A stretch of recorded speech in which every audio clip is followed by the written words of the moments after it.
Semangat bela rasa kepada mereka yang sedang kesulitan.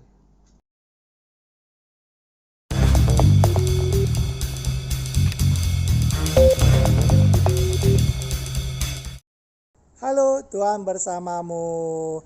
Selamat jumpa kembali dengan cuap-cuap kawam Katolik awam. Apa kabar Bapak dan Ibu, kakak dan adik, saudara-saudara, teman-teman dan rekan-rekan semua? Semoga baik adanya, sehat dan bahagia. Mari bersama dengan cuap-cuap kawam Katolik awam, kita membaca dan mendengarkan bacaan hari ini.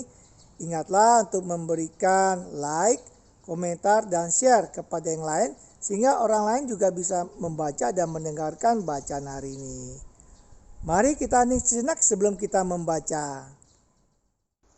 Inilah Injil Yesus Kristus menurut Lukas bab 2 ayat 36 sampai 40. Lagi pula di situ ada Hana, seorang nabi perempuan, anak Fanuel dari suku Asher. Ia sudah sangat lanjut umurnya. Sesudah kawin ia hidup 7 tahun lamanya bersama suaminya. Dan sekarang ia janda dan berumur 84 tahun. Ia tidak pernah meninggalkan bait Allah dan siang malam beribadah dengan berpuasa dan berdoa.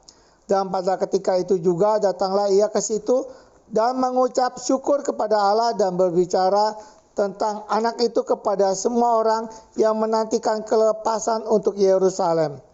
Dan setelah selesai semua yang harus dilakukan menurut hukum Tuhan, kembalilah mereka ke kota kediamannya, yaitu kota Nazaret di Galilea.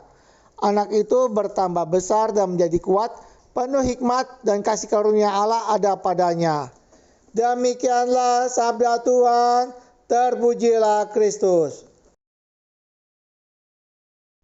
Setelah mendengarkan sabda Tuhan, mari Bapak dan Ibu, kakak dan adik, saudara-saudara, teman-teman dan rekan-rekan semua, kita mendengarkan renungan yang diambil dari homili misa harian oleh Romo RD Yohanes Hadi Suryono, Paroki Alam Sutera, Gereja Santo Laurentius. Para saudara-saudari yang dikasihi Tuhan, dalam bacaan Injil yang baru kita dengar bersama, kita bisa melihat sebuah dinamika iman dari seorang janda, dan janda ini sudah tua. Dia hidup hanya 7 tahun bersama suaminya. Setelah menikah, kemudian janda ini hidup sendirian. Bagaimana dinamika hidup imannya? Pertama, dia hidup di seputaran bait Allah. Dia hidup dalam situasi itu, dalam lingkaran bait Allah. Itu yang pertama. Yang kedua, dia memiliki hubungan yang akrab dengan Allah. Jadi hidup di lingkaran bait Allah, mempunyai relasi yang baik dengan Allah, dan itu dia pelihara. Dan dua hal ini membuat dia punya kepekaan akan suara Allah.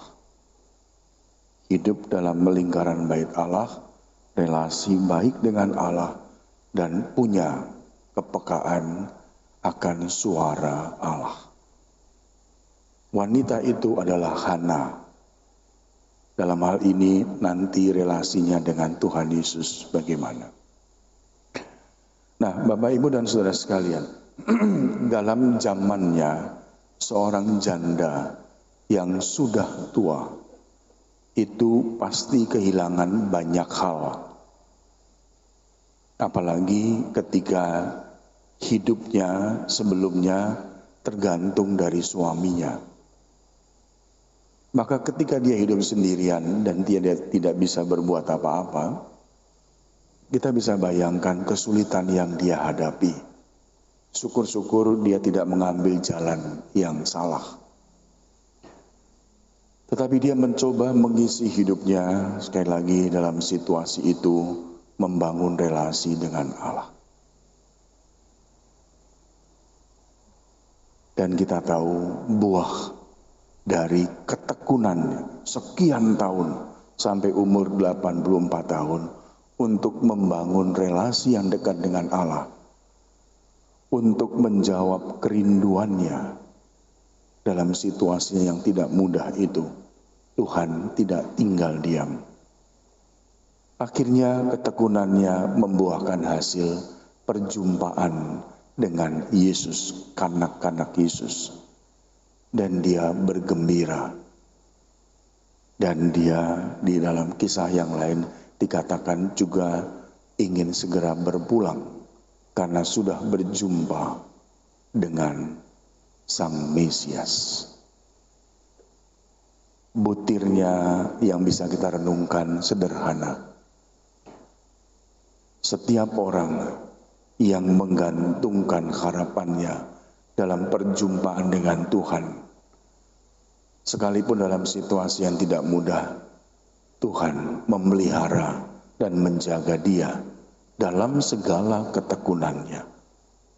Tuhan tidak membiarkan dia putus asa, tetapi dibangun harapan. Dan harapan itu terpenuhi. Ketekunan dalam hal iman tidak membuat orang putus asa, tetapi membangun harapan. Dan ketekunan dalam harapan membuahkan kegembiraan. Yesus jawaban atas kerinduannya. Dan dia setelah berjumpa dengan kanak-kanak Yesus, dia merasa cukup. Dia bergembira. Yesus menjadi harapannya. Untuk kita, saya pikir juga sama. Kita diajak untuk belajar tekun dalam harapan. Justru juga saat-saat mungkin kita sedang mengalami banyak peristiwa yang tidak mudah. Kadang-kadang putus asa, kadang-kadang bingung. Tetapi dalam situasi itu kita diingatkan ada Tuhan Yesus yang menjadi tempat kita datang dan menimba kekuatan. Dan lewat bacaan ini kita diteguhkan, percayalah Tuhan akan memberikan sukacita dalam segala perjuangan ketekunan kita bersama. Tetapi yang kedua, renungan yang kedua adalah kita juga diingatkan, mungkin ada di seputar kita orang-orang yang sedang kehilangan harapan, yang sedang putus asa. Kita diajak untuk mengantar mereka mendekatkan diri pada Tuhan. Sekalipun kadang-kadang terasa berat. Kita sebagai orang Katolik diingatkan bahwa di sekitar kita juga banyak orang yang kadang-kadang kehilangan harapan. Andalah yang dipanggil oleh Tuhan untuk meneguhkan mereka, memberi harapan kepada mereka. Semangat bela rasa pada mereka yang sedang dalam kesulitan. Mari kita antar mereka untuk berjumpa dengan Tuhan yang menjadi kekuatan kita bersama. Tuhan memberkati kita semua. Amin. Amin.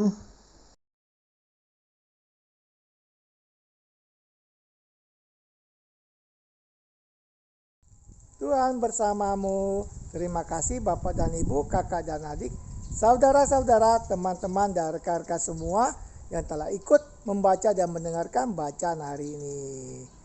Ingatlah untuk memberikan like, komentar, dan share kepada yang lain sehingga mereka dapat membaca dan mendengarkan juga serta mendapatkan berkat belas kasih dari Tuhan. Sampai jumpa kembali dengan cuap-cuap kawam, Katolik awam. Salam sehat, sejahtera, dan bahagia. Tuhan memberkati.